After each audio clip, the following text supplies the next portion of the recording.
கொஞ்சம் வருஷத்துக்கு முன்னாடி நான் இப்படி இருந்தேன். பொண்ணுங்கள்ட்ட போய் பேசுவேன், அவங்க என்கிட்ட பேச மாட்டாங்க. அப்படியே பேசினாலும் ஃபோன் நம்பர் தர மாட்டாங்க. அப்படியே ஃபோன் நம்பர் தந்தாலும் என்னோடய மெசேஜஸ்க்கு ரெஸ்பாண்ட் பண்ண மாட்டாங்க. ஒரு வேளை தப்பி தவறி ரெஸ்பாண்ட் பண்ணிட்டாங்கன்னு வச்சுக்கோங்க, என்ன ஃப்ரெண்ட் ஜோன் பண்ணிடுவாங்க. This was the story of my life. கொஞ்சம் வருஷம் ஃபாஸ்ட் ஃபார்வர்ட் பண்ணுவோம். இப்போது நான் இப்படி இருக்கேன். அதுக்கு மேலே நான் ஒரு சின்ன இன்டர்நெட் பர்சனாலிட்டியும் கூட. இப்போது நான் போய் பொண்ணுங்கள்ட்ட பேச தேவையில்ல, அவங்களாம் வந்து என்கிட்ட பேசுகிறாங்க. நான் அவங்க கூட ஃப்ளர்ட் பண்ண தேவையில்ல, அவங்க வந்து என் கூட ஃப்ளர்ட் பண்ணுறாங்க. நான் எதுவுமே பண்ண தேவையில்ல, எல்லாமே ஆட்டோமேட்டிக்காக எனக்கு நடக்குது. ஏன்? Did I just get lucky? Nah bro, I made my own luck. நீ ஜக்காக இருந்து எப்படி ஜில்லா மாறணும்னு இந்த வீடியோவில் எக்ஸாக்டாக உனக்கு சொல்லித்தரேன். வீடியோ ஆரம்பிக்கிறதுக்கு முன்னாடி ஒரு பெரிய டிஸ்க்ளைமர். இந்த வீடியோவில் சொல்ல போகிற எல்லாமே என்னோட பர்சனல் லைஃப்பில் என் கதையிலேருந்து நான் சொல்ல போகிறது. ஸோ இதை கேட்டு ப்ரோ இந்த மாதிரி நடக்க சான்ஸே இல்லை ப்ரோ, இதெல்லாம் நடக்காது அது இதுன்னு ஏதாவது சொன்னேன்னு வச்சுக்கோ, அதெல்லாம் வேலிடே கிடையாது. ஏன்னா என் பர்சனல் லைஃப்பில் அது நடந்திருக்கு. இது எல்லாமே என்னோட எக்ஸ்பீரியன்ஸ். ஸோ அதை மைண்டில் வச்சுட்டு இந்த கதையை கேளு. இப்போ பாரு, இப்போ உனக்கு நீ கேர்ள் ஃப்ரெண்ட் வேணும்னு ஆசைப்படுற, பட் அதுக்கு முன்னாடி உன்னோட மைண்ட் செட்டை நீ முதல்ல கம்ப்ளீட்டாக மாற்றணும். கம்ப்ளீட்டாக மாற்றணும். இந்த பொண்ணாவது என் கூட பேசிடாத, இந்த பொண்ணாவது என் கேர்ள் ஃப்ரெண்ட் ஆகிடாதா அப்படின்றத யோசிக்கிறத கம்ப்ளீட்டாக மாற்றிட்டு மறந்துட்டு பொண்ணுங்களை எப்படி ஏன் பின்னாடி வர வைக்கிறது அப்படின்ற மாதிரி யோசிக்க ஆரம்பி. அப்படி வர வைக்கணும்னா நான் எப்படி அந்த லெவலுக்கு போகணும் அப்படின்றத யோசிக்க ஆரம்பி. ஸோ இந்த மைண்ட் செட் ஷிஃப்ட்டை மட்டும் நீ சின்னதாக பண்ணுன்னு வச்சுக்கோ, அதுக்கப்புறம் நீ எதிர்பார்க்குற ரிசல்ட்ஸ் வந்து உனக்கு ஆட்டோமேட்டிக்காக வரும். ஓகே, இப்போ பொண்ணுங்களோட பாயிண்ட் ஆஃப் வியூ யோசி. அவங்களுக்கு என்ன வேணும்? ஒரு பொண்ணு இருக்கானா, அவளுக்கு பாய் ஃப்ரெண்ட் எதிர்பார்க்குறா அப்படின்னா அவளுக்கு என்ன வேணும் அந்த பாய் friend? She wants an alpha male. Alpha males. Alpha male. Alpha males. Alpha male. Alpha males. Alpha male. அவ்வளோதான் ப்ரோ, சிம்பிள் அஸ் தட். அவளுக்கு இருக்கிறதுல பெஸ்ட் ஆல்ஃபா மேல் கை தான் அவளுக்கு வேணும். சில பொண்ணுங்க ஆப்வியஸாக இல்லை எனக்கு அந்த மாதிரி பசங்களை பிடிக்காது, எனக்கு மாதிரி ஃபெமினாக இருக்க பசங்களை தான் பிடிக்கும் அப்படின்னு சொல்லுவாங்க. அந்த மாதிரி இருக்கிற பொண்ணுங்க நம்ம லைஃப்பில் நமக்கு தேவையில்லை. நான் சொல்கிறேன் அகெயின், நீ ஹியூமன் எவல்யூஷன் எடுத்து பார்த்துக்கோ. ஹண்ட்ரட்ஸ் ஆஃப் தௌசண்ட்ஸ் ஆஃப் இயர்ஸ்க்கு முன்னாடி கேவ்மென் டேஸில் நம்மளாம் எப்படி இருந்தோம்? பொம்பளைங்க வந்து அந்த கேவ் பக்கத்தில் குழந்தைங்களை பார்த்துட்டு அந்த கேவை சுற்றி அங்கேயே இருப்பாங்க. அண்ட் அவங்க ஆசைப்படுறது அந்த ட்ரைபில் இருக்கிற டாமினன்ட் மேன், த மாஸ்குலைன் மேன், வெளியே போய் ஹண்ட் பண்ணுறது, லைக் பேடாஸாக எல்லாமே பண்ணுறது, அப்படி எல்லாரையும் கெத்து பண்ணல, அவனை தான் எல்லாரும் ஆசைப்படுவாங்க. இல்லைன்றியா நீ? இது வந்து பொண்ணுங்களோட பிரெயினில் வந்து ஒயர் ஆயிருக்கு, எம்பெட் ஆயிருக்கு. இது வந்து அவங்களோட primal instinct, strong and dominant alpha மேல தான் அவங்க சப்கான்ஷியஸாக ஆசைப்படுவாங்க. இது அவங்களே ஒத்துக்கலனா கூட அவங்களோட ப்ரைமல் பிஹேவியர் வந்து இதுதான். இதை நீ வந்து புரிஞ்சுக்கணும். சரி, இந்த பொண்ணுங்க கதெல்லாம் விட்டுரும். இப்போ நீ ஒரு மொரட்டு சிங்கிள் பையனா இருக்க, உன் லைஃப்ல எந்த பொண்ணுமே கிடையாது, எந்த பொண்ணும் உங்ககிட்ட பேச மாட்டேங்குது, லைக் ஹார்ட் கோர் மொரட்டு சிங்கிள் பையனா இருக்க. இந்த பாயிண்ட்ல இருந்து உனக்கு ஒரு கேர்ள் ஃப்ரெண்ட் வேணும், ரைட்? இதை எப்படி பண்ண போகிறோம்? இந்த ப்ராப்ளமை லெட்ஸ் ரிவர்ஸ் இன்ஜினியர். இப்போ உனக்கு ஒரு கேர்ள் ஃப்ரெண்ட் வேணும் அப்படின்னா உன்னோட லைஃப்பில் ஃபர்ஸ்ட் நிறைய பொண்ணுங்க இருக்கணும், ரைட்? உனக்கு ஒரு சோஷியல் லைஃப் இருக்கணும், உன்னோட லைஃப்பில் நிறைய பொண்ணுங்க இருக்கணும். அந்த இருக்கிற பொண்ணுங்களில் அந்த பொண்ணுங்க வந்து உன் கூட இருக்க ஆசைப்படணும். அண்ட் அப்படி ஆசைப்படுற பொண்ணுங்களில் எந்த பொண்ணு உன்னை ஜென்யூனாக லவ் பண்ணி உன்னை கல்யாணம் பண்ணி உன் கூட குழந்தை பெற்று உன் கூட லைஃப் லாங் ஜேர்னிக்கு வர ரெடியாக இருக்கான்ற பொண்ணு தான் நீ பிக் பண்ணணும். அப்படிப்பட்ட பர்ஃபெக்ட் ஃபெமினைன் பொண்ணு தான் நம்ம எல்லாரும் எதிர்பார்க்கணும், ரைட்? Well, right, okay. இப்போ அதை எப்படி நம்ம அச்சீவ் பண்ண போகிறோம்? Cool, let me break it down for you. Okay, இப்போ 3 பாயிண்ட் சொன்னல. இந்த 3 பாயிண்ட்ல அந்த ஃபர்ஸ்ட் பாயிண்ட் எடுத்துப்போம். பொண்ணுங்க உன் லைஃப்பில் இருக்கணும், அதாவது உன்னோட சோஷியல் சர்க்கிள் வந்து பெருசாகணும். இப்போ நீ இருக்க, உனக்கு எந்தெந்த பொண்ணுங்களாம் தெரியும்? உன் கிளாஸில் இருக்க பொண்ணுங்களை தெரியும், அதுக்கப்புறம் உன் காலேஜில் இருக்க பொண்ணுங்களை சில பொண்ணுங்களை தெரியும், அதுக்கப்புறம் உன் ஏரியாவில் சில பொண்ணுங்க இருப்பாங்க, அவங்களுக்கு தெரியும். அதுக்கு மேலே உன்னோட ரீச் வந்து இட்ஸ் ஜஸ்ட் லிமிடெட். இந்த ரீச்சை வந்து நீ எக்ஸ்பேண்ட் பண்ணி ரொம்ப பெருசாகணும். அதை எப்படி யூஸ் பண்ணுறது? வெல், இன்டர்நெட்டுக்கு முன்னாடி வரைக்கும் இது வந்து பாசிபிளே இல்லாமல் இருந்துச்சு. பட் இப்போ நீ இன்டர்நெட் யூஸ் பண்ணி டேட்டிங் ஆப்ஸ், சோஷியல் மீடியா, இந்த மாதிரி பிளாட்ஃபார்ம்ஸ்லாம் யூஸ் பண்ணி உன்னோட ரீச் வந்து நீ ரொம்ப பெருசாக்கலாம். டேட்டிங் ஆப்ஸ் எப்படி யூஸ் பண்ணுறது, அதில் உன் ப்ரொஃபைலை எப்படி செட்டப் பண்ணுறது, அதிகமாக மேட்சஸ் எப்படி வாங்கணுன்றது அது ஒரு கம்ப்ளீட்டாக தனி வீடியோ அது. ஸோ அது வந்து நான் தனியாக பண்ணுறேன். அண்ட் இந்த பக்கம் சோஷியல் மீடியா இருக்குது. சோஷியல் மீடியாவில் நீ எப்படி ஒரு ப்ரெசன்ஸை கிரியேட் பண்ணி எப்படி வந்து நிறைய பொண்ணுங்களை வந்து ஒன்று அப்ரோச் பண்ண வைக்கலாம் அப்படின்றது அது ஒரு தனி ஸ்கில். சோஷியல் மீடியா யூஸ் பண்ண அப்படின்னு எல்லா பொண்ணுக்கு போய் ஹாய் அனுப்பிட்டு yo cute, you lovely, I love you இப்படிலாம் அனுப்பிட்டுன்னு வச்சுக்கோ, ஒரு ரெஸ்பான்ஸ் வராது. சோஷியல் மீடியா யூஸ் பண்ணா யூஸ் இட் வைஸ்லி. நீ ஒரு இன்டர்நெட் பர்சனாலிட்டியாக மாறி நீ மக்களுக்கு வேல்யூ ப்ரொவைட் பண்ணும்போது ஆட்டோமேட்டிக்லி மக்கள் வந்து ஒன்று அப்ரோச் பண்ணுவாங்க. இன் திஸ் கேஸ் பொண்ணுங்க ஒன்று அப்ரோச் பண்ணுறதுக்கு நிறைய வாய்ப்பு இருக்குது. அதுக்கப்புறம் நீ வந்து ஒரு கான்வர்சேஷனை எப்படி ஹோல்ட் பண்ணும் அப்படின்றத நீ கற்றுக்கணும். ஸோ இதுக்கு என்ன பண்ணுறதுன்னா, just go and talk to strangers. பொண்ணுங்கள்ட்ட இல்லை, ஸ்ட்ரேஞ்சர்ஸ், ஜஸ்ட் எவ்ரிபடி. நீ இப்போ ஜிம்மில் ஒர்க் அவுட் பண்ணுறதுன்னா போய் ஜிம்மில் இருக்கிற எல்லார்ட்டையும் பேசு. ஏதாவது ஒரு கான்வர்சேஷன், ரேண்டம் கான்வர்சேஷன், போய் ஜஸ்ட் ரேண்டமாக ஏதாவது ஒரு டாபிக் ஸ்டார்ட் பண்ணி சும்மா அப்படியே பேசி அப்படியே ஜிம்மில் இருக்க எல்லாருக்கூடையும் ஃபஸ்ட்டு ஃப்ரெண்ட் ஆகு. அதுக்கப்புறம் வெளியே எங்கேயாவது இருக்குன்னா அங்கிள் ஆண்டி தாத்தா பாட்டி சும்மா லைக் ஜஸ்ட் ஹேவ் கான்வர்சேஷன். ஒரு தெரியாத ஒரு ரேண்டம் ஸ்ட்ரேஞ்சர் கிட்ட ஒரு ரேப்போ கிரியேட் பண்ணி எப்படி அவங்க கூட ஒரு ஃப்ரெண்ட்லி கான்வர்சேஷன் வைக்க போகிற, அதுதான் அந்த point. Just go out and talk to strangers as much as possible. So இதில் நீ நிறைய ரெப்ஸ் பண்ணதுக்கப்புறம் உனக்கு ஒரு லெவல் ஆஃப் கான்ஃபிடன்ஸ் இருக்கும். அதை எடுத்துகிட்டு போய் பொண்ணுங்கள்ட்ட ஜஸ்ட் கோல்டு அப்ரோச் பண்ணு. அகைன் இந்த பாயிண்ட்டில் நீ அப்ரோச் பண்ணும்போது ஒரு பொண்ணை பார்க்குற போய் ரேண்டமாக பேசி அவளை அப்படியே லவ் பண்ணி கல்யாணம் பண்ணி அப்படி கிடையாது. ஜஸ்ட் ஃப்ரெண்ட்லி கான்வர்சேஷன் பேசி முடிச்சுட்டு உங்கள்கிட்ட எனக்கு எதுவும் தேவையில்லை, என்கிட்ட உனக்கு எதுவும் தேவையில்லை, உன் ஃபோன் நம்பர் எதுவுமே தேவையில்லை. I just want to talk, ஒரு ஃப்ரெண்ட்லி கேஷுவல் டாக். அதுக்கப்புறம் பாய், நீ உன் லைஃப் பார்த்துக்கோ, நான் என் லைஃப் பார்த்துட்டு போகிறேன். Simple as that. அந்த மாதிரி ஸ்டார்ட் பண்ணு. நீ போய் பேசும்போதே ஏதோ எதிர்பார்த்து இல்லை நான் இவள்கிட்ட பேசுகிறேன் அதுக்கப்புறம் இவள்கிட்ட ஃபோன் நம்பர் வாங்க அப்படின்னு போனால் அது வேலைக்கு ஆகுது. ஜஸ்ட் ஒரு ஃப்ரெண்ட்லி கான்வர்சேஷன் பேசு. நீ பேசி அந்த மாதிரி போயிட்டு இருந்துன்னு வச்சுக்கோ, ஆட்டோமேட்டிக்காக உனக்கு ஆட்டோமேட்டிக்காக வரும். ஃபோன் நம்பர்ஸ் எல்லாம் உனக்கு கிடைக்க ஆரம்பிக்கும். அதுக்கப்புறம் அது வரும், டைம் எடுத்து வரும். ஓகே, ஜஸ்ட் ஸ்டார்ட் பண்ணு. ஓகே, இப்போ உன் லைஃப்பில் நிறைய பொண்ணுங்க வந்துட்டாங்க. இப்போ பாயிண்ட் நம்பர் 2, அந்த பொண்ணுங்க எல்லாம் உன் கூட இருக்க ஆசைப்படணும். இதுதான் மெயின் பாயிண்ட்டு. இந்த வீடியோவோட மெயின் கோர் பாயிண்ட்டே இதுதான். உன் லைஃப்பில் இருக்கிற பொண்ணுங்களை எப்படி உன் மேலே ஆசைப்பட வைக்கிறது, அதுதான் இந்த வீடியோவே. ஃபைட் அப் ப்ரோ, இது எனக்கு ரொம்ப பிடிச்ச டாபிக். Let's begin. ரெண்டு பாயிண்ட் இருக்குது. ஓகே, லுக்ஸ் இருக்குது, பர்சனாலிட்டி இருக்குது. இந்த ரெண்டு இதில் 10/10 லுக்ஸ், 10/10 பர்சனாலிட்டி, இதுதான் த பெர்ஃபெக்ட் மேன். இதுதான் எல்லா பொண்ணுங்களும் ஆசைப்பட்டு இருக்காங்க. But of course there is nothing call பர்ஃபெக்ட்ன்ற எதுவுமே கிடையாது. பட் எவ்வளோக்கு எவ்வளோ க்ளோஸ் டு பர்ஃபெக்டாக இருக்க ட்ரை பண்ணுறோமோ அவ்வளோக்கு அவ்வளோ நம்ம ரீச் பெருசாகும். சரி, நீ லுக்ஸில் ஒரு 7-8 out of 10 போயிட்டு பர்சனாலிட்டியில் ஒரு 8 out of 10 இருக்குன்னு வச்சுக்கோ. Of course, then you're almost in the top 5%, top 1%. Right, first looks எப்படி கெத் ஆகுறது அப்படின்னு பார்ப்போம். லுக்ஸை கெத் ஆகுறதுல first point low body fat. இது போன வருஷம் எடுத்த என்னோட பிக்சர், ஏப்ரல் 2022 எடுத்த பிக்சர். இது பாரு. இப்போ இந்த பிக்சரை பாரு. இது செப்டம்பர் 2023 இப்போ போன வாரம் எடுத்த பிக்சர். இதுக்கும் டிஃபரன்ஸை பாரு. இந்த பழைய பிக்சர்ல பாடி ஃபேட் எவ்வளோ அதிகமாக இருக்குன்னு பாரு. இது போன வருஷம் தான், லைக் லிட்டரலி ஒரு 1.5 வருஷத்துக்கு முன்னாடி. அப்படியே இந்த பிக்சரை பாரு, பாடி ஃபேட் எவ்வளோ கம்மியாக இருக்குன்னு பாரு. And look at the difference that it makes. பார்க்குறல, ரொம்ப ஆப்வியஸாக தெரியல. லோ பாடி ஃபேட் இருந்தால் உன்னை அது அப்படியே ஒரு 5 times அதிகமாக அட்ராக்டிவ் ஆகிடும். உனக்கு மசில் நீ பில்ட் பண்ணலன்னா கூட பரவாயில்ல, பட் உன்னோட பாடி ஃபேட்டை ரொம்ப கம்மியாக வச்சிருக்கணும். யூஸ்வலாக 15% கீழே இருந்ததுன்னா உனக்கு லைட்டாக ஆப்ஸ் தெரிய ஆரம்பிக்கும். 12% இருந்ததுன்னா உனக்கு விசிபிள் ஆப்ஸ் எப்பயுமே இருக்கும். 10% போனால் அது லைக் ரொம்ப எக்ஸ்ட்ரீம் ஃபிட்னஸ். ஸோ நம்ம எய்ம் பண்ணுறது 12 to 15% அந்த ரேஞ்சில் இருக்கும். 12% பாடி ஃபேட்னா பக்காவாக இருக்கும். நம்ம ஊரில் இருக்கிற மாதிரி நீ ரைஸ் அதிகமாக சாப்பிட்டு காப்ஸ் அதிகமாக தின்னுட்டு நீ லைக் ஃபேட் அக்லியாக சுற்றிட்டுதுன்னு வச்சுக்கோ, வேலைக்கே ஆகாது. Low body fat number 1. அடுத்தது நம்பர் 2 கில்லர் ஃபிசிக். ப்ரோ, இது லைக் ஆப்வியஸ். இது கில்லர் ஃபிசிக். ஒரு ஆல்ஃபா மேலாக இருக்கணும்னா உன்னோட ஃபிசிக் ஆன் பாயிண்ட் இருக்கணும். லைக் அது காம்ப்ரமைஸே பண்ண முடியாது bro. Physique should be on point. உன்னோட ஸ்கினி நூடு இல்லாமல் இருக்காது. ஜிம்முக்கு போய் just pump some weights and பெருசாக மாஸ்குலைன் ஆர்ம்ஸாக மாற்றாது. இப்போ உன்னோட பாடி காம்போசிஷன் இருக்குல்ல, ஸோ உன்னோட பாடி வெயிட்டில் என்னென்ன இருக்குது, உன்னோட போன்ஸ் இருக்குது, உன்னோட மசில் இருக்குது, அதுக்கப்புறம் உன்னோட பிளட், வாட்டர், அந்த வாட்டர் கண்டென்ட், அது எல்லாமே ஆடப் ஆகி தான் உன்னோட பாடி வெயிட் இருக்குது. அண்ட் உன்னோட பாடி ஃபேட்டும் இருக்குது. இப்போ உன்னோட பாடியில் அந்த ஃபேட் பர்சன்டேஜ் ரொம்ப அதிகமாக இருக்குது. It's contributing to a significant percent towards your body weight. So இப்போ அந்த ஃபேட்டை நீ குறைச்சிட்டு இந்த மசிலை நீ மசிலாக அதை கெயின் பண்ணும்போது அப்போ உன்னோட பாடி காம்போசிஷன் டோட்டலாக மாறிடும். அங்கே தான் இந்த ஷோல்டர் டு வெயிஸ்ட் ரேஷியோ அப்படின்னு சொல்லுவாங்கல்ல. ப்ராட் ஷோல்டர்ஸ் இருக்கணும் அண்ட் உன்னோட வெயிஸ்ட் ரொம்ப நேரவாக இருக்கணும்.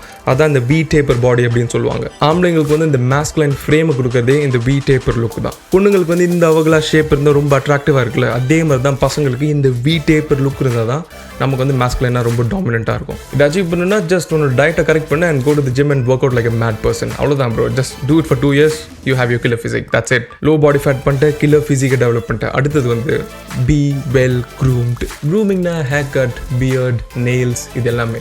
Hair cut makes a huge difference bro, like huge. நான் எப்பவுமே ஸ்கின் ஃபேட் ஹேர் கட் பண்ணுவேன். இந்த சைஸில் ப்ராப்பராக ஷார்ட்டாக எடுத்துகிட்டு மேலே என்னோட கொஞ்சம் கோம் பண்ணுறதுக்கு அந்த ஹேரை விடுவேன். ஸோ இந்த ஸ்கின் ஃபேட் ஹேர் கட் இருக்கு பாரு, இது game changer bro. It's a game changer. இந்த skin fade hair cut and அதை காம்ப்ளிமெண்ட் பண்ணுற மாதிரி ஒரு செம்ம பியர்டு, உன்னோட பாடியில் இருக்கிற muscle and low body fat percent, இது மட்டும் இருந்துச்சுன்னு வச்சுக்கோ, பொண்ணுங்க அப்படியே விழுவாளுங்க பாரு. சான்ஸே இல்லை ப்ரோ. என் கேர்ள் ஃப்ரெண்ட் இதே மாதிரி தான் விழுந்து கிடக்குறா.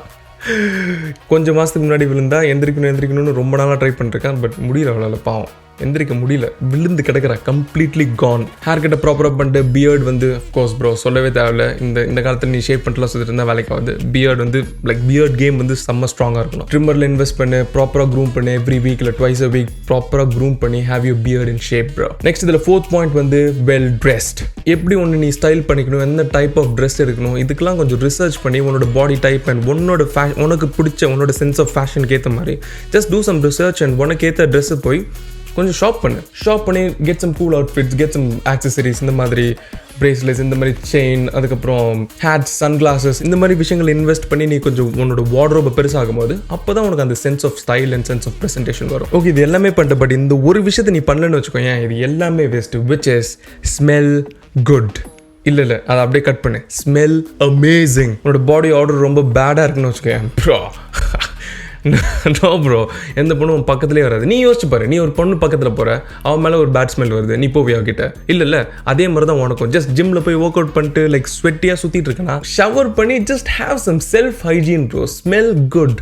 டியோட்ரன்ஸ், பெர்ஃப்யூம்ஸில் இன்வெஸ்ட் பண்ணு. Just get some good smelling stuff bro and just use it properly, right? நிறைய விஷயம் ஆல்ரெடி மார்க்கெட்டில் அவைலபிளாக இருக்குது. ஜஸ்ட் இது உனக்கு சாதகமாக யூஸ் பண்ணிக்கோ, அவ்வளோதான் சொல்கிறேன். ஆல் ரைட், லுக்ஸை கம்ப்ளீட்டாக டிஸ்கஸ் பண்ணி முடிச்சாச்சு. அடுத்த மேஜர் மேட்ரு வந்து பர்சனாலிட்டி. ப்ரோ உண்மையாக சொன்னால் லுக்ஸ் ஆஃப் பர்சனாலிட்டி அப்படின்னு இந்த ஏஜ் ஓல்ட் டிபேட் இருக்குது. எனக்கும் இது ரொம்ப நாளாக குழப்பமாக இருந்துச்சு. லுக்ஸாக பர்சனாலிட்டியாக எது ரொம்ப முக்கியம் அப்படின்ட்டு.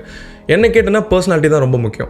ஏன்னா at the end of the day நீ ஒரு சிக்னிஃபிகண்ட் அதரோட உன்னோட லைஃப்பை டோட்டலாக ஷேர் பண்ண போகிறோன்னு வச்சுக்கோங்க. அப்போ வந்து ஒரு பர்சனாலிட்டி மேட்ச் இல்லைன்னா உன்னால் எதுவும் பண்ண லுக்ஸை வச்சுட்டு அது எதுவுமே பண்ண முடியாது bro. So personality is number 1. Personality is king. ஆனால் அந்த பர்ஃபெக்ட் பர்சனாலிட்டி பொண்ணை உன் வாழ்க்கையில் வர வைக்கணும்னா உனக்கு லுக்ஸ் தேவைப்படும். ஸோ லுக்ஸ் வந்து இந்த செரி ஆன் டாப் மாதிரி. இப்போ ஒரு ரெஸ்டாரண்ட் இமேஜின் பண்ணிக்கும். அந்த ரெஸ்டாரண்ட்டில் நீ இருக்கிறதுலே டேஸ்டியான செம்ம பிரியாணி ஒன்று ரெடி பண்ணுற, ஓகே? பட் அந்த ரெஸ்டாரண்ட்டில் வந்த உடனே பார்த்தா அந்த இடமே செம்ம அழுக்காக இருக்குது. அந்த போடுற பிளேட்ஸ் எல்லாமே வந்து லைக் அழுக்காக இருக்குது. அப்படிலாம் இருந்துச்சா அங்கே யாராவது சாப்பிடுவாங்களா? இல்லை. சரி, உள்ளே வந்து சாப்பிட்றதுலாம் வேணும். ஃபர்ஸ்ட் வந்து அந்த ரெஸ்டாரண்ட் அங்கே இருக்குது, அங்கே வந்து இந்த உலகத்திலே இருக்கிற பெஸ்ட் பிரியாணி அங்கே கிடைக்கும் அப்படின்னு மக்களுக்கு தெரியணும்ல. தெரிஞ்சதானே வருவாங்க. ஸோ அதுதான் லுக்ஸ். ஸோ பெஸ்ட் பிரியாணி வந்து உன்னோட பர்சனாலிட்டி அந்த இடத்துக்கு வர வைக்கிறல, அதுதான் லுக்ஸ். ஸோ அங்கே தான் லுக்ஸ் வந்து வருது. சரி, ஓகே, லுக்ஸை பற்றி ரொம்ப நிறைய பேசியாச்சு. இப்போ நான் பர்சனாலிட்டி ட்ரைட்ஸை பற்றி சொல்கிறேன். பர்சனாலிட்டி ட்ரைட் நம்பர் 1 வந்து you should be an alpha மேல். ஆல்ஃபா மேலே எப்படி ஆகணும், ஆல்ஃபா மேலே எப்படி இருக்கணும் அப்படின்றது வந்து ஒரு தனி வீடியோ. அதை பற்றி இன்டெப்த் போய் நிறைய விஷயம் பேசலாம். அதை பற்றி கண்டிப்பாக ஒரு வீடியோ ஃபியூச்சரில் போட தான் பண்ணேன். ஸோ அதை பார்க்கணுன்னா கண்டிப்பாக ஹிட் சப்ஸ்கிரைப். வேறு என்ன பண்ண சொல்லுவேன்? Of course hit subscribe. பட் ஒரு ஆல்ஃபா மேலே எப்படி ஆகணும் அப்படின்றத கம்ப்ரெஸ் பண்ணி ஷார்ட் அண்ட் ஸ்வீட்டாக உனக்கு சொல்லணும்னு வச்சுக்கோங்க. மூணு கேரக்டர் ட்ரேட்ஸ் இருக்குது. Dominance, responsibility and courage. டாமினேட்டிங்னா அவளை போய் அடித்து அவளை டார்ச்சர் பண்ணுறது கிடையாது. டாமினேட்டிங்னா உனக்கு ஒரு ப்ரெசன்ஸ் இருக்கணும் அந்த ரிலேஷன்ஷிப்னா you are the man, she is the woman அப்படின்ற ஒரு ஈக்குவேஷன், ஒரு பியூட்டிஃபுல் ஈக்குவேஷன் இருக்கணும் உங்களுக்குள்ள. ஒன்றை கம்ப்ளீட் பண்ணுறதுக்கு உனக்கு அந்த பொண்ணு வேணும், அவளை கம்ப்ளீட் பண்ணுறதுக்கு நீ வேணும். It's a mutual thing, okay? அந்த மேஸ்குலைன் ஃபெமினின் ஈக்குவேஷன் வந்து பர்ஃபெக்டாக பேலன்ஸ் பண்ணணும். யூஸ்வலாக வந்து இந்த ப்ராப்பராக டிசிஷன் எடுக்கிறது, இந்த லீடர்ஷிப், இதெல்லாம் வந்து இந்த மேஸ்குலைன் ட்ரைட்ஸில் வரும். இதுதான் வந்து அந்த டாமினன்ஸ் அப்படின்ற அம்ப்ரெல்லாக்குள்ள நான் சொல்லிட்டு இருக்கேன். அடுத்தது வந்து ரெஸ்பான்சிபிலிட்டி. ஆப்வியஸ்லி பொண்ணுங்க வந்து ரெஸ்பான்சிபிளாக இருக்கிற ஒரு பையனை தான் எதிர்பார்ப்பாங்க. நீ லைஃப் எப்படி லீட் பண்ணுற, உன்னோட லைஃப் ஸ்டைல் என்ன, லைஃப்பில் உன்னோட டிசிஷன்ஸ் என்ன. ஸோ இந்த மாதிரி விஷயங்கள் எல்லாத்தையும் அவங்க பார்க்க போகிறாங்க. எல்லா விஷயங்களும் நீ எப்படி ஹேண்டில் பண்ணுற, பொறுப்பெடுத்து நீ ஒழுங்காக பண்ணுறியா இல்லையா, உன்னோட பேரண்ட்ஸ் எப்படி நீ ட்ரீட் பண்ணுற, இதெல்லாமே அதுக்குள்ளே வரும். அடுத்தது வந்து கரேஜ். நீ வந்து எவ்வளோ பிரேவாக இருக்கு, எவ்வளோ ரிஸ்க் டேக்கிங் உங்ககிட்ட இருக்கு, உன்னோட கோல்ஸை நீ பர்சீவ் பண்ணுறியா இல்லையா, இல்லாட்டி நீ ஒரு டிமிட் அண்ட் நார்மல் கையாக இருக்கியா. இதுதான் வந்து எல்லாமே அந்த கரேஜ்குள்ளே வரும். அடுத்தது personality trait number 2, be funny. இது நான் சொல்லி உனக்கு தெரியணுன்ற அவசியமே கிடையாது. பொண்ணுங்களை சிரிக்க வச்சேன்னா அவங்க ஆட்டோமேட்டிக்காக விழுந்துருவாங்க. Just make them laugh, be funny. உனக்குன்னு ஒரு சென்ஸ் ஆஃப் ஹியூமர் இருக்கணும். அந்த சென்ஸ் ஆஃப் ஹியூமரை நீ லைக் மோல்டு பண்ணி அப்படியே டெவலப் பண்ணி உன்னோட ஃப்ரெண்ட்ஸ்கிட்ட பேசுறதுலேருந்து, நீ அவங்கள்ட்ட எப்படி இன்ட்ராக்ட் பண்ணுறதுலேருந்து, அதுலேருந்து ஆரம்பிக்குது. அங்கேருந்து உன்னோட ஜோக்ஸ் அண்ட் உன்னோட சென்ஸ் ஆஃப் ஹியூமர், அந்த டைமிங், அது எல்லாத்தையும் நீ கொஞ்சம் கொஞ்சமாக பிடிக்க ஆரம்பிக்கணும். அதெல்லாம் நீ ப்ராக்டிஸ் பண்ணதுக்கப்புறம் அதெல்லாம் பொண்ணுங்கள்ட்ட நீ போய் யூஸ் பண்ணும்போது அவங்க வந்து லைக் ப்ராப்பராக ஒன்று ரசிப்பாங்க. நல்ல ஞாபகம் வச்சுக்கோ, sense of humour and being funny வந்து ஒரு பெரிய கேரக்டர் ட்ரேட். ஜஸ்ட் பொண்ணுங்க கம்ப்ளீட்டாக விழுவாங்க அதுக்கு. பாயிண்ட் நம்பர் 3 வந்து கேரிங். ஒரு பொண்ணு உன் கூட இருக்கா அப்படின்னா நீ அவளை ரெஸ்பான்சிபிளாக பார்த்துக்கிற, அவளை கேர் பண்ணுற, அவளுக்கு தேவையானதெல்லாம் நீ பண்ணி கொடுக்குற, அவளை வந்து நீ பொறுப்பாக பார்த்துக்கிற அப்படின்னும் போது அவங்க கண்ணில் வந்து நீ அப்படியே மேலே போய் அப்படியே அந்த பாகுபலி மாதிரி பெருசாக நிற்ப. சரி, அந்த கேரிங் ஃபீல் வந்து அவங்களுக்கு வந்துச்சுன்னு வச்சுக்கோங்க. என்ன ஆனாலும் இவன் நம்மளை பார்த்துப்பான் அப்படின்னு அந்த ஃபீல் வந்து நீ அவங்களுக்கு கொடுத்துட்டேன்னு வச்சுக்கோ. அதுக்கப்புறம் அவங்க complete surrender. Done. Next point number 4 வந்து ஆம்பிஷன்/பர்பஸ். உனக்கு ஒரு கோல் இருக்கணும் ப்ரோ, ஒரு சாலிட் கோல் இருக்கணும் அண்ட் ஒரு பயங்கரமான ஆம்பிஷன் இருக்கணும். அதுதான் உன்னோட லைஃப் பர்பஸாக இருக்கணும் அண்ட் அதை நோக்கி நீ எவ்ரி டே ஒர்க் பண்ணி you should dedicate your life for that. நீ இப்போ ஒரு ப்ரோ காலேஜ் கிட்ட இருப்ப அண்ட் நீ ஒரு பொண்ணுகிட்ட பேசிட்டு இருக்கணும்னு வச்சுக்கோ. பட் நீ அவள்கிட்ட பேசும்போது நீ எக்ஸ்பிளைன் பண்ணுற இதுதான் என்னோட ஆம்பிஷன், இதுதான் என்னோட கோல், என்னோட லைஃபே வந்து இதுக்கு தான் நான் டெடிகேட் பண்ணி எவ்ரி சிங்கிள் டே ஒர்க் பண்ணிட்டு இருக்கேன் அப்படின்னு சொல்லும்போது நீ உன்கிட்ட காசு இல்லாமல் நீ ப்ரோக்காக இருக்கலாம், ஆனால் உன்னை அவங்க பயங்கரமான ஒரு இடத்துல வச்சு பார்ப்பாங்க. ஏன்னா உனக்கு அந்த பயங்கரமான ஆம்பிஷன் இருக்குது. அதனால் எனக்கு தெரிஞ்சு பொண்ணுங்களுக்கு வந்து இந்த ஸ்டேபிள் ஜாபில் செட்டில்டாக இருக்க பசங்களை விட ஒரு பயங்கரமான ஆம்பிஷனோட எவ்ரி டே ஒர்க் பண்ணுறாங்க பாரு, அவங்கள வந்து இன்னும் கொஞ்சம் பிடிக்கும்னு நான் நினைக்கிறேன். நான் தப்பாக இருக்கலாம், பட் இதுதான் என்னோட தியரி. சும்மா இதான் என்னோட ஆம்பிஷன், இதான் என்னோட பர்பஸ்ன்னு சொல்லிட்டு நீ பட்டுக்கு லூஸ் மாதிரி சுற்றிட்டு இருந்தா அது மேட்டர் கிடையாது. அவங்களுக்கு லிட்டரலாக தெரியணும், ஓகே இவன் ஆம்பிஷன் வச்சுட்டு இவன் ஹார்ட் கோராக போய் என்னோட அதுக்கு தேவையான ஒர்க்கை வந்து இவன் டெய்லி போடுறான் அப்படின்னு அவங்க பார்க்கணும், அவங்க ரியலைஸ் பண்ணணும், okay is really driven towards is goal அப்படின்ட்டு. அது பார்க்கும்போது தான் அவங்களுக்கு வந்து ஒரு பயங்கரமான ஒரு பயங்கரமான மாஸ்குலைனாக அவங்க வந்து பர்சீவ் பண்ணி பார்ப்பாங்க. Last but not the least, confidence. Bro confidence தானே எல்லாமே லைஃப்பில், கான்ஃபிடன்ஸ் தான் எல்லாமே. கான்ஃபிடன்ஸ் எப்படி இருக்குது? அஃப்கோர்ஸ் உன்னோட கில்லர் பாடி, கில்லர் ஃபிசிக், நீ பண்ணுற ஆக்ஷன், ஒரு பொண்ணுகிட்ட பேசுகிற விதம், ஒரு பொண்ணை அப்ரோச் பண்ணுற விதம், நீ வந்து உன் மேலே ஒரு செல்ஃப் கான்ஃபிடன்ஸ் இருக்கணும். ஓகே எதுனாலும் நம்மளால் ஹேண்டில் பண்ண முடியும், எந்த பொண்ணாலும் போய் பேச முடியும், அவங்கள்ட்ட அவங்க கூட ஒரு ஜென்யூன் கான்வர்சேஷன் நம்மளால் வச்சுக்க முடியும் அப்படின்ட்டு உனக்கு ஒரு செல்ஃப் கான்ஃபிடன்ஸ் இருக்கணும். அந்த மாதிரி ஒரு பயங்கரமான கான்ஃபிடன்ஸோடு உன்னை நீ கேரி பண்ணிவிட்டு நீ இந்த உலகத்தில் அப்படி சுற்றி வரும்போது பொண்ணுங்களுக்கு அஃப்கோர்ஸ் அது வந்து ரொம்ப ரொம்ப அட்ராக்டிவாக தெரியும். இல்லை ஒரு பொண்ணு கூட இருக்க நீ மற்றவங்க கூட பேசுறது, மற்றவங்கள ஹேண்டில் பண்ணுறது, வெளியில் இந்த சின்ன சின்ன இன்ட்ராக்ஷன்ஸ் பண்ணுறது, இதெல்லாம் அவங்க நோட்டீஸ் பண்ணுறாங்களா, அப்போ நீ உன்னோட கான்ஃபிடன்ஸ் லெவலில் பார்ப்பாங்க. அப்போ நீ பயந்துட்டு அவங்க முன்னாடி ஒழிஞ்சிட்டு இருந்துன்னு வச்சுக்கோ, it's not manly bro. Of course so confidence is key and கான்ஃபிடன்ஸை ஈஸியாக பூஸ்ட் பண்ணணும்னா just build a killer physique. அந்த ஃபிசிக்கில் தான் எல்லாமே இருக்குது. ஃபிசிக்கை பில்ட் பண்ணிட்டுனா உனக்கு ஒரு லெவல் ஆஃப் கான்ஃபிடன்ஸ் ஆட்டோமேட்டிக்காக வரும். ஆல்ரைட், லுக்ஸ் அண்ட் பர்சனாலிட்டி கம்ப்ளீட்டாக முடிஞ்சது. இப்போ பாயிண்ட் நம்பர் 3க்கு வரும், சூசிங் த ரைட் கேர்ள். லைஃப்பில் நிறைய பொண்ணுங்களை வர வச்சிட்டா, இப்போ நான் அந்த பொண்ணுங்களில் நிறைய பொண்ணுங்களை உன் மேலே ஆசைப்பட வச்சிட்டா, இப்போ அதுலேருந்து நீ ஒரு பொண்ணை சூஸ் பண்ணணும் which could be the girl. இது வந்து basically comes down to your own judgment bro. உன்னோட ஜட்ஜ்மெண்ட் ஸ்கில்ஸ் எவ்வளோ நல்லா இருக்குது அப்படின்றது தான். இது வந்து எடுத்தோடனே நீ ஃபர்ஸ்ட் பால் 6 அடிச்சு like out of the park அடிக்கலாம், சில டைம் நடக்கும்.